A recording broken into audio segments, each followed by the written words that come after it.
On the other side, though, there are persons who want to come back and rebuild. So during the volcanic crisis, a lot of people left the island. A lot of people migrated to the US, to the UK, other Caribbean islands, and they want to come back, or their children want to come back and build homes and rebuild.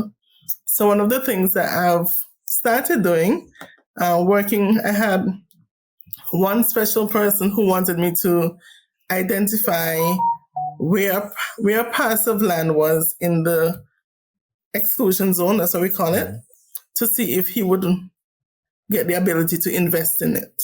So I went and I flew the area, mapped out the parcel where the house was. So the house is in ruins. He wants to rebuild it.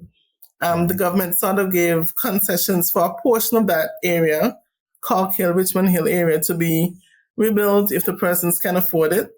So this one person asked me to fly the area, map it out, see the size of the lot, the access routes, that kind of thing. And once he got that imagery, he went straight ahead. He cleared the property.